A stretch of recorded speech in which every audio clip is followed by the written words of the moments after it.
Uruguay, 20 de febrero de 2026.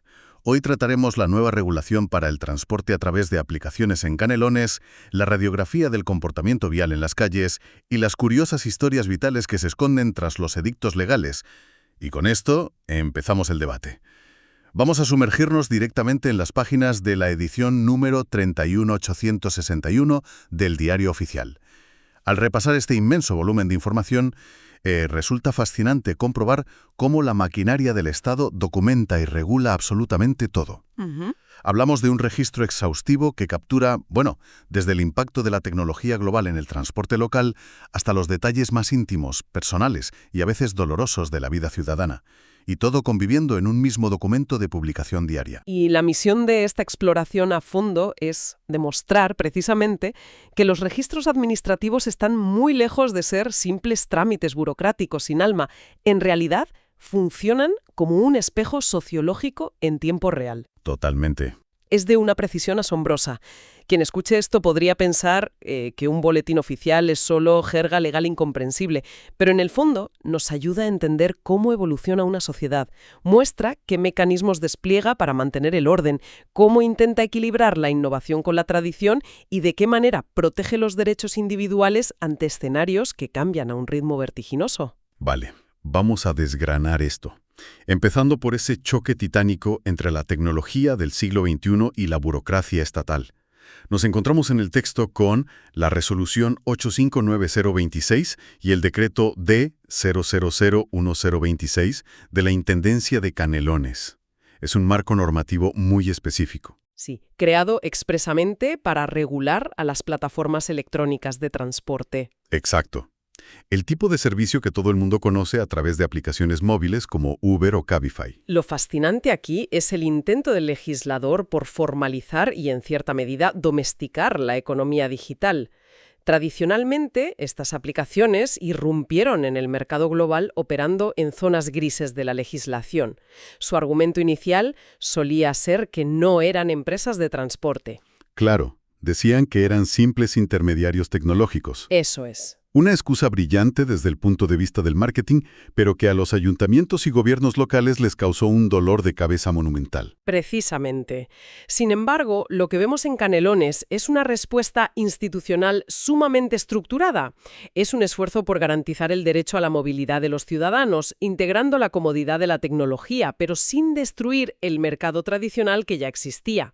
Y se nota que han aprendido de los errores del pasado, Porque lo que llama la atención es el nivel de detalle y las restricciones impuestas. Para empezar, los permisos que otorga la Intendencia son catalogados explícitamente como precarios y revocables. Esa terminología legal no está puesta al azar. En el derecho administrativo, cuando se otorga un permiso precario, significa que el Estado se reserva el derecho de retirarlo en cualquier momento si cambian las condiciones. Sin que la empresa pueda exigir indemnizaciones millonarias luego. Exactamente. Es una red de seguridad vital para la administración. Una red de seguridad que viene acompañada de límites muy estrictos. La normativa establece que los permisos están limitados a uno solo por persona, ya sea física o jurídica. Cualquiera que analice esta medida se da cuenta rápido de que el objetivo es evitar la creación de flotas o monopolios en la sombra. Es un intento de mantener el espíritu original de la llamada economía colaborativa. Se busca que el conductor sea un individuo que usa su propio coche para generar ingresos extra, no un empresario que compra 20 vehículos y contrata a conductores precarios para explotar las licencias de la aplicación. Y por si quedaba alguna duda de esa intención, el texto añade que el servicio debe ser prestado directamente por el titular del vehículo. Como única alternativa opcional, se permite que conduzca un solo familiar o un empleado debidamente registrado. Nada de subarrendar el coche a 10 conductores distintos en turnos de 24 horas. De hecho, el propio documento se cuida mucho de mencionar que esta modalidad no puede ejercerse con características idénticas a los servicios regulados por el decreto de 8018. Que es la ordenancia del taxímetro, la de toda la vida. Justo. Se busca una convivencia forzada, pero necesaria, entre el modelo analógico histórico y el modelo digital emergente. Las reglas del juego se escriben para que ambos puedan coexistir sin canibalizarse mutuamente. Y el detalle económico de la normativa no se queda atrás. Es de una precisión quirúrgica. Las empresas operadoras de la plataforma tecnológica ahora tienen la obligación de presentar una declaración jurada mensual ante la Intendencia. Tienen que detallar el RUT del permisario. Que para dar un poco de contexto a quienes nos escuchan, el RUT es el Registro Único Tributario. Básicamente, el número de identificación fiscal que demuestra que esa persona está legalmente registrada para realizar una actividad económica. Exacto, un control cruzado en toda regla. Deben aportar ese número fiscal, la matrícula del vehículo, y aquí viene lo más contundente: la cantidad exacta de kilómetros recorridos por cada uno de esos coches, mientras prestaban el servicio. Es un cambio de paradigma total. Con esa información en mano, las plataformas deben retener y pagar un canon directamente a las arcas departamentales. Básicamente, se les convierte en agentes de retención del Estado. Si conectamos esto con el panorama general, observamos un fenómeno que se está dando a nivel mundial y que resulta revolucionario. Analicemos cómo los gobiernos locales, que a menudo parecían estar en desventaja frente a las gigantescas corporaciones multinacionales de software, están encontrando formas sumamente ingeniosas de grabar y controlar estas actividades. Han dejado de perseguir la infracción física en la calle para auditar el código y los datos. Esa es la clave, la trazabilidad. Al exigir el reporte de los kilómetros exactos y cruzarlo con las matrículas, el Estado utiliza el propio poder de recolección de datos de la plataforma en su beneficio. Ya no hace falta tener a decenas de inspectores parando coches al azar para ver si tienen el taxímetro en regla. Claro, obligan al algoritmo a rendir cuentas mensuales ante la administración pública. Es una evolución tremenda en la fiscalidad y en el control del entorno urbano. Y hablando de ese control del entorno urbano, hay que cambiar el enfoque hacia otra sección inmensa de este registro que nos ofrece una visión fascinante sobre la psicología al volante. Navegar por las interminables listas de notificaciones por multas de tránsito en Canelones, Maldonado y Montevideo es como leer un catálogo de la creatividad y a veces de la absoluta imprudencia humana a la hora de cometer infracciones. Desde luego, es una verdadera radiografía del comportamiento en el espacio público. Estas listas nos hablan directamente sobre el nivel de disciplina cívica y la cultura de la seguridad vial de una población en un momento dado. Es un listado dinámico pero tristemente repetitivo. Encontramos excesos de velocidad por todas partes. Desde conductores que se pasan hasta 20 km por hora del límite hasta casos mucho más temerarios que superan los 31 km por hora por encima de la norma. O incluso llegan al doble de la velocidad permitida en zonas urbanas. Sí, una locura. También abundan las sanciones por carencia de licencias o por conducir una motocicleta sin algo tan básico y vital como el casco protector. Cabe explicar por qué el Estado recurre a publicar estas listas interminables, llenas de matrículas, fechas y lugares, en un medio oficial de alcance nacional. Cualquiera podría pensar que se trata de un método para avergonzar públicamente al infractor, pero la realidad jurídica es muy distinta. Es el mecanismo legal para garantizar el derecho a la defensa. Claro, porque la ley obliga a notificar al ciudadano para que pueda apelar si cree que la multa es injusta. Justo eso. Todo esto se ampara en normativas como el llamado SUCIBE, que es el sistema unificado que gestiona todo lo relacionado con los vehículos, patentes y multas a nivel nacional en Uruguay, y en la Ley 18.191 de Tránsito y Seguridad Vial. Entiendo. Cuando resulta imposible notificar al infractor en persona, ya sea porque no está en su domicilio o porque la dirección está desactualizada, la publicación oficial asegura que el proceso administrativo sigue su curso respetando las garantías constitucionales. Y al leer esas publicaciones oficiales, el documento saca a la luz detalles muy específicos que pintan escenas casi cinematográficas, escenas que a todos nos resultan muy familiares. Por ejemplo, si nos fijamos en los registros de Maldonado, en pleno mes de febrero, que hay que recordar para quienes no conozcan la zona, que febrero en Uruguay es el apogeo del verano, la temporada más alta de turismo y movimiento en la costa. Un escenario propicio para la relajación de las normas, lamentablemente. Sin duda. Vemos a personas siendo sancionadas a las 12:30 de la noche, en plena Rambla Claudio Villamina.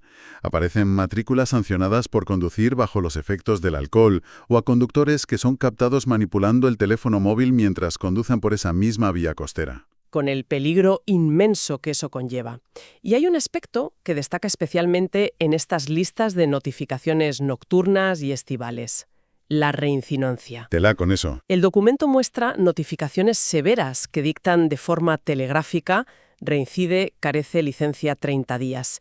Esto indica que hay un porcentaje de conductores que sistemáticamente ignoran las normas más elementales, operando completamente al margen de la seguridad vial. O si cambiamos de ciudad y nos vamos a la capital, a Montevideo, la lista de vehículos que deciden aparcar en lugares prohibidos a lo largo del Boulevard General Artigas parece no tener fin.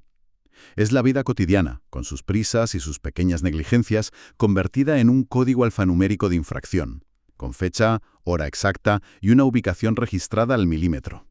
Ese nivel de exactitud nos lleva a debatir sobre la precisión de la vigilancia moderna en nuestras ciudades, que contrasta fuertemente con la falibilidad humana que acabas de describir.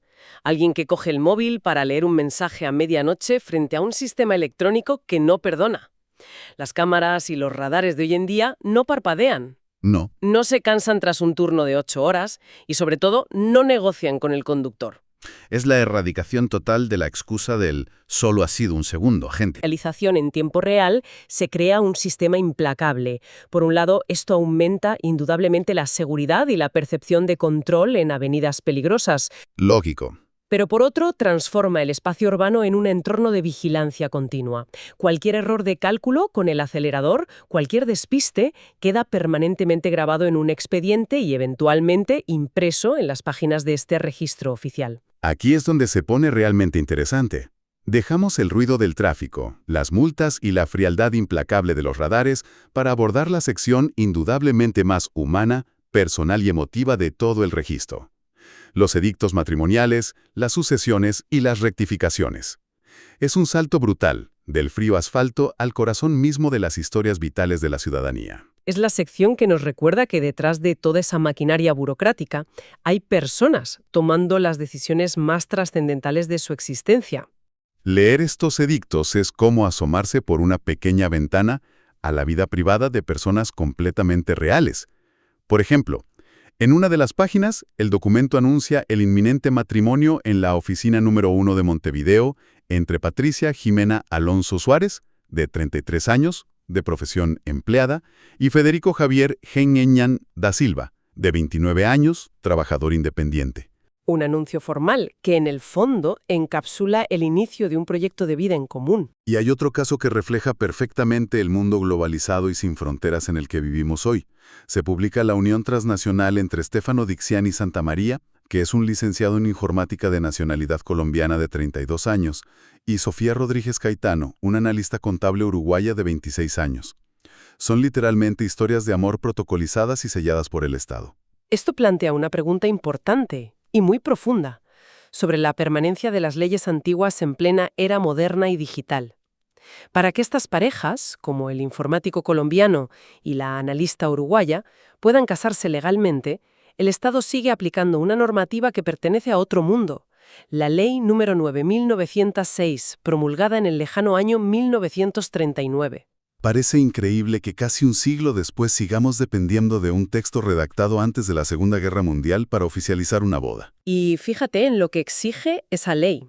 Obliga a publicar estos edictos en el diario oficial para intimar públicamente a cualquiera que, cito textualmente, supiere algún impedimento para el matrimonio proyectado a que lo denuncie por escrito en un plazo estricto de 8 días. Ya ves. Es una figura jurídica casi romántica y profundamente teatral, propia de épocas pasadas donde los pueblos eran pequeños y la comunidad entera actuaba como garante moral y legal de cualquier unión. Es como si estuviéramos obligando a la sociedad a esperar a que alguien irrumpa dramáticamente en la iglesia en el último momento gritando que se opone, pero haciéndolo por escrito, con un formulario sellado y dentro de un plazo burocrático de 8 días. Hoy en día, en la era de las redes sociales y la información instantánea, seguimos cumpliendo este rito formal de publicación en prensa, anclando nuestras instituciones modernas en tradiciones antiquísimas. Y aunque hoy parezca una formalidad casi obsoleta, porque es poco probable que alguien lea el diario oficial buscando detener una boda, sigue siendo un requisito ineludible para dar validez jurídica al vínculo. Es la forma que tiene el Estado de decir a los 4 vientos que ha avisado a la sociedad. Y hablando de formalidades legales y del peso que tienen las palabras en estos documentos, hay que mencionar la historia más curiosa y llamativa que esconde el registro de este día. Se trata de un edicto proveniente del juzgado letrado de Durazno de tercer turno, Es una solicitud catalogada como urgente para rectificar la partida de defunción de un hombre llamado Alberto René Núñez Melgar. Las rectificaciones de partida suelen esconder dramas familiares o complicaciones legales considerables. ¿Qué error exacto se cometió en este caso? Al parecer, el documento original que se redactó en agosto de 2024 inscribió su estado civil indicando textualmente «estado civil viudo». Pero un edicto judicial, ahora, años después, ordena que esa línea se modifique y que debe decir «estado civil soltero», en mayúsculas, por así corresponder a la realidad. Entonces, ¿qué significa todo esto? Cualquiera se preguntaría por qué mover toda la pesada maquinaria de un juzgado, emitir edictos y gastar recursos públicos por una simple palabra en el papel de alguien que, lamentablemente, ya ha fallecido. Esa es la pregunta clave para entender cómo funciona la arquitectura de nuestra sociedad.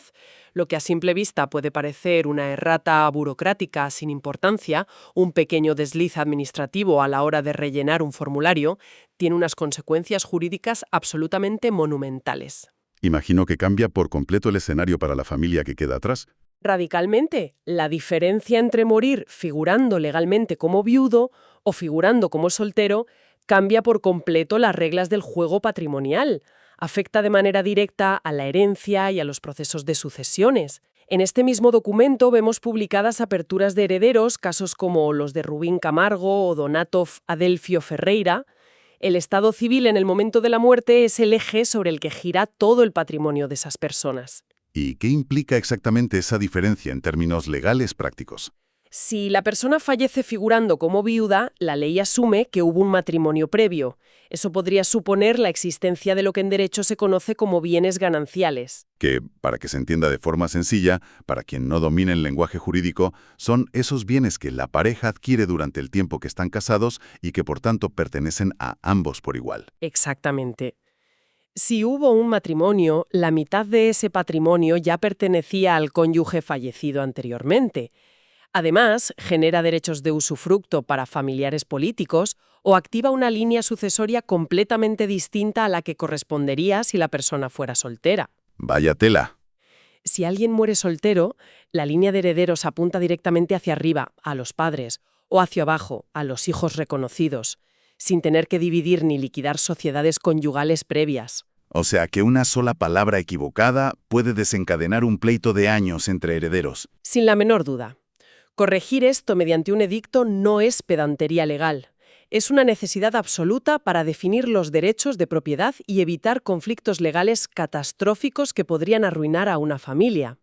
Este pequeño edicto en Durazno demuestra que la burocracia estatal, con su aparente rigidez y su obsesión por el detalle, es en realidad el pilar invisible que sostiene el orden de las familias, el reparto del patrimonio y la transmisión pacífica de los derechos de generación en generación. Es un viaje verdaderamente asombroso el que hemos hecho al analizar estas páginas.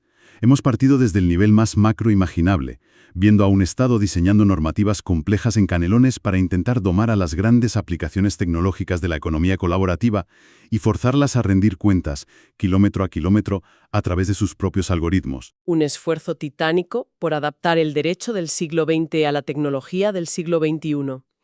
De ahí bajamos al nivel de la calle, observando el comportamiento diario de miles de ciudadanos en pleno verano, analizando sus excesos de velocidad en la costa, sus imprudencias con el móvil y cómo el ojo infalible de la tecnología los registra para garantizar el debido proceso legal, aunque a veces se perciba como un escarnio burocrático. Una muestra clara de la tensión constante entre la libertad individual y la seguridad colectiva. Y finalmente hemos aterrizado en el nivel más íntimo, frágil y trascendental de la experiencia humana.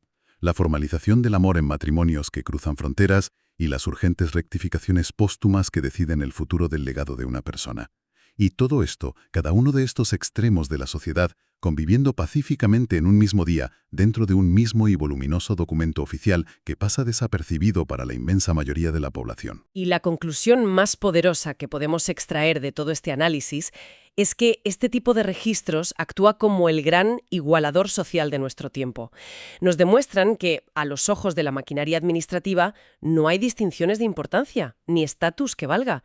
El sistema procesa y trata con la misma seriedad formal, el mismo peso legal y la misma exposición pública a una corporación internacional de software que cotiza en bolsa, a un conductor temerario que aprieta demasiado el acelerador una noche en la Rambla de Maldonado y a la urgente aclaración del estado civil de un ciudadano anónimo en Durazno.